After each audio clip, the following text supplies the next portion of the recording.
Welcome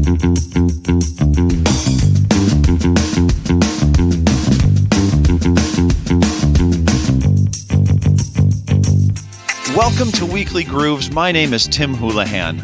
And I'm Kurt Nelson. Each week, Weekly Grooves picks a current article or news topic, and we examine it through a behavioral science lens. We dig in deep to help you understand the psychology behind the headline. Yeah, the specific topic is current, but we like to think that the insights are timeless. Well, this week, the topic is definitely timely. Yes, it is. Timely and informative. Or should I say misinformative? Okay, so authors Sheryl Stolberg and Noah Weiland of the New York Times wrote an article titled, "Study Finds Single Largest Driver of Coronavirus Misinformation, Trump." The article looked at research from the Cornell Alliance for Science, where they analyzed over 38 million articles from around the world on the pandemic, and they found that mentions of Trump made up nearly 38% of the overall misinformation conversation, making the president the largest driver of what they call the infodemic. Wow. The study found that of the 38 million articles on the pandemic, 1.1 million of them, quote, disseminated, amplified, or reported on information related to the pandemic, close quote. The study found 11 topics of misinformation that were prevalent in these articles, ranging from the pandemic being a hoax facilitated by the Democrats to the virus being a deep state or a bioweapon of China, and to the most common one, as you might imagine, miracle cures. The study itself, quantifying sources and themes of the COVID-19 infodemic, the lead author, Professor Sarah Evanja of Cornell, was quoted as saying, "The president of the United States was the single largest driver of misinformation around COVID." Yeah, so what's the behavioral bent on this? All right. So there's a number of different behavior angles that we could take. And I think we'll take three of them, right? The first being the psychology of misinformation. Why do people believe some of these conspiracy theories in the first place? Some of them are pretty outlandish, right? Yeah. So why do they believe those? Second, I think we can talk about the messenger effect. The idea that the president of the US of A is the one who is propagating this misinformation and the impact that his message has. And finally, we could talk about the psychology behind why Donald Trump is doing this. Is it just based on his intuitive nature, or is there some potentially a larger strategy or some nefarious reason behind this? Does that sound good, Tim? Yeah, actually, that sounds great to me. So let's start with some of the psychology of conspiracy theories, Kurt. All right. So let's define conspiracy theory. So Gortzel in 1994 gave this definition. It says, explanations for important events that involve secret plots by powerful and malicious groups. So this idea that there are these important events, i.e. coronavirus, that are involved in secret plots or various different things. And when we think about that, we actually, on our sister podcast, Behavioral Grooves, we interviewed Eric Oliver, who talked and does a lot of research on conspiracy theories. And with that, he said one of the main things about conspiracy theories is this concept of magical thinking. Do you want to explain that to listeners? Yeah, magical thinking, I think, is fantastic in the way that Eric Oliver talks about it. And he wraps it into intuitive thinking as well. But it's really when we draw on our emotions, our intuitive view of the world is the predominant way that we process our worldview, rather than the opposing approach would be to be more rational, to sort of think through the logic of something or the rational arguments behind something. Yeah, and I think one of the best examples he gave is he talked about his son who was scared of the monsters in the closet, and so he went in and sat with him, kind of explained to him all of these things, why there isn't a monster in the closet, and his son said, I think one of the best things in the world, which kind of highlights this, which is he said, "Dad, if there is no monster in the closet, then why am I still scared?" Yeah. And that comes into the whole concept around COVID and everything that people are going, right? COVID is scary. It's uncertain. It is a novel virus that we've never experienced before. So there's a lot of uncertainty, and that uncertainty drives magical thinking and really pushes people into some of that intuitive rationalization or taking their intuitive thoughts and not necessarily rationalizing them. Right. And there's a lot of research to support that when people feel stressed or anxious, and especially when they feel powerless, conspiracy theories are kind of an easy go-to because they're based on, as you said earlier, this secret plots of powerful and malicious groups, right? So bad things are happening in part because there's somebody out there controlling it. And that's why. That's a great and easy explanation for why I'm feeling anxious or powerless. Right. And this idea too of, around miracle cures, it now you're satisfying, or you're alleviating some of that scariness because, oh, well, this will be fine because now there is a miracle cure and I don't have to feel as anxious about it anymore. Right? I just have to put a UV light up my butt and I will be fine. Or well, I just find it so ironic that with the magical thinking of why it's there, you need some kind of a magic potion to get rid of it. Okay, so we covered conspiracy theories ad nauseum a little bit here. So now let's take a look at the messenger effect and how the president of the United States of America has a pretty big pulpit from which to spread some disinformation. Yeah, so the messenger effect has been studied widely. Our buddies, Steve Martin and Joe Marks, have a book on this very topic, on the messenger effect, and we think that it's really great. But they said that the definition is, when it comes to messages designed to influence attitudes and change behaviors, the entity delivering those messages, the messenger, can be as important or sometimes more than the substance of the message itself. Right. So this concept of who is telling the message is important. Yeah. And, they talked about some of the key factors around that, which include socioeconomic position, dominance, charisma. And you look at this and you look at Donald Trump. He is the president of the United States of America. He is a so-called billionaire. Take that or not take that. And, he does have a sense of charisma for those core followers of him. And so what he says is going to be believed, particularly by the core group of diehard supporters who take his word as gospel. Yeah, and this whole idea of having a large group of people that already believe in him, not just the direct followers, but he's got Fox News and all kinds of organizations that are hugely in support of what his messages are, continue to amplify what he's got. So the message and the messenger get bigger and bigger and bigger. And one of the things that he's done too is that he has inoculated these followers to a certain degree by saying that other sources of news are fake news. And so that what he says is the truth, or the pulpits that re-amplify that are the truth, and anything else is fake. So you're really even insulating those people from other perspectives and other points of view that may get them to question some of those beliefs or statements that he says, because he's saying you can't trust them. That's all fake. I'm the only one that you can trust. And here's a couple things that we have facts of that are, I think are worth noting. The first is, he does not have the most Twitter followers on Twitter. He's number 8 behind Katy Perry, Taylor Swift, Lady Gaga, Justin Bieber, and Barack Obama, ironically. And today we just learned something amazing about Donald Trump himself. Which is what? That he has admitted that he now has tested positive for COVID-19. That's a fact.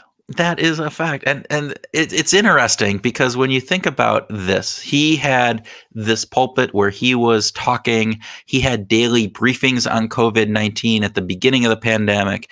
And, part of this is, yes, he has the 80 million followers. He has his Fox News and others, but he also got coverage on all of this through a multitude of other media outlets because some of his statements are outlandish, and those outlandish statements tend to get more news coverage, right? Yeah. Dog bites man. All right. Man bites dog. gets the news coverage. So and we get more visceral response to that, and we remember it more. And so that's part of the reason that I believe that he became, the single biggest distractor of this. So. Yeah.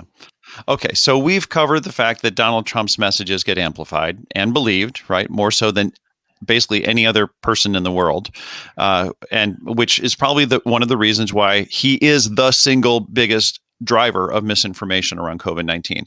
But did he do it for nefarious reasons, or was it just a result of his intuitive nature? Maybe we should talk about the psychology of it. Yeah, the psychology of why, right? So maybe Trump was just misinformed, or he didn't know. I mean, it could be, right? What? Well, it's confusing information. The recommendations are changing from the CDC. As we said earlier, it's new, it's uncertain. So maybe he just didn't know. We do have Bob Woodward's taped confessions, basically, of Trump saying that he downplayed it on purpose. Okay. All right. So we have that. We also have to take into consideration that he had a number of leading experts on infectious disease, consulting with him, Dr. Fauci and Dr. Birx, two of them, as well as the entire, arsenal of the United States government and all of their medical insights that he could have drawn on.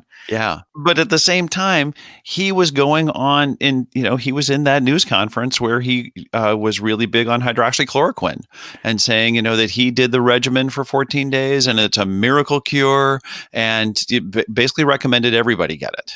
Well, and so part of that. So why did he say that, right? And I know in that story, he talked about that he had heard about the wonders of that drug from a news story the night before. Probably on Fox, I don't know. But, he heard it about this one woman who had contacted COVID, had all these things. She started to take hydroxychloroquine. Yes. There you go. And she was miraculously, symptoms went away and she was good. And Trump has that type of personality, and many of us do, right? Where all the facts and figures don't make a difference, but that narrative, that story, those are things you can latch onto. Particularly, he has an intuitive nature that, our conversation, we talked with Eric Oliver, who does a lot of this, and he was talking about that intuitive nature that Trump has.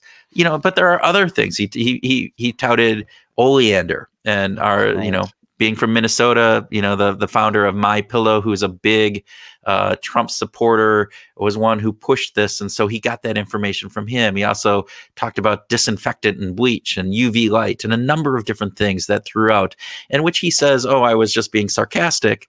But people believed him in the time. They can't tell that he was being sarcastic, and even if he was or wasn't, doesn't matter. Well, and he also fits the definition of a narcissist, according to the APA DSM-4, which says that a narcissist is someone with pervasive pattern of grandiosity, the need for admiration, a lack of empathy, that they exaggerate achievements and talents, and he's frankly preoccupied with fantasies of unlimited power, success, brilliance. This is pretty classic narcissistic stuff. And that's going to have an influence on on your worldview, on the things that you consider important, and then what you're going to retweet. Right. And so when he's saying these things, he's focused on things that make him look good. That's part of the narcissistic personality. So you always put yourself in the best light. Having a miracle cure would be a fantastic thing, and it would so stroke his ego and his ideas of grandiosity, and this idea that his government, we're finding these miracle cures, and it's brilliant, and it all reflects back onto him. So of course he is going to like those.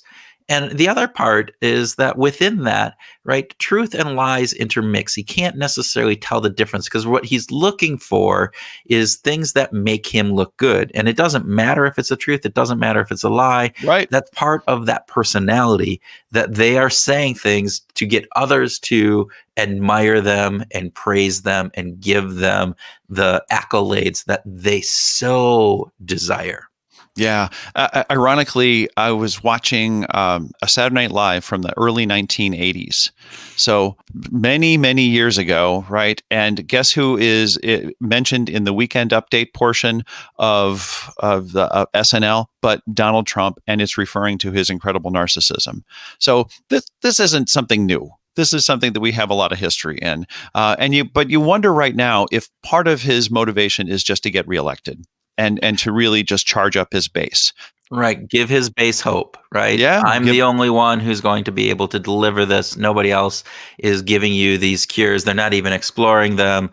It feeds into some of that conspiracy theory. It's a hoax by the Democrats, all this different stuff. And so there is a little bit of Trump actually has coronavirus right now. A little bit of irony there, right? A little bit, man. That's the maximum irony possible, I think. I'm sorry, I shouldn't be laughing. I mean, it's a serious disease, and I actually don't wish him ill. No, we don't. We do not wish him ill at all. No. But it is ironic that he's talking about this, and he does have it. And hopefully, as in most people that get this, they come out safe, and many of them don't even exhibit symptoms. And so, wish that he is the president and he's our president. So, yeah. Okay. So I think we've covered all this, right? And we've touched at least on some of the most important aspects. So how about if we recap, Kurt? All right. So first, a study done by Cornell University explored over 38 million articles on the pandemic, of which 1.1 million contained misinformation. And of those, roughly 38% could be tied back to President Donald Trump. This has serious consequences for the United States, including potentially people dying from that misinformation. Yeah. And then we also explored 3 psychological factors associated with misinformation: how the conspiracy theories start and persist, and how the misinformation spreads, particularly as it relates to Donald Trump and the messenger effect. And finally, the psychology behind why President Trump spreads these falsehoods in the first place. So conspiracy theories thrive in uncertain times and around things that people feel like they don't have control over. COVID-19 fits this to a T. People who believe in magical thinking are more prone to believe conspiracy theories, but it is important to understand that while there might be nefarious actors out there, many people truly believe that these conspiracies to help make sense of their world. And so there's that component of the population. So being the president of the United States gives Donald Trump the bully pulpit to spread his ideas. I mean, he's got 80 million Twitter followers. And the news media report his words and actions. They amplify it. He has a base that is diehard, full of supporters who believe every word that he says. And this messenger effect creates a lack of critical thinking or of skepticism that could prevent any spread of incorrect information. Finally, we're not sure if Donald Trump just didn't know what he was saying was wrong, or if his narcissistic personality drove him to say these things because it satisfied his need for admiration and for his feeling of brilliance, satisfying his ego. While he had many experts around him to help him, he discounts those insights instinctually and pays more attention to people who give him praise on Twitter or on Fox News. Yeah, well, that wraps up this edition. We hope you've enjoyed the episode, and it is our pleasure to share these thoughts and ideas with you, and we hope that you enjoyed this and found it useful. If you did like it, please share it with a friend, mention us on social media, or leave us a review on Apple or whichever pod service you use. Right now, we hope you go out and find your groove this week.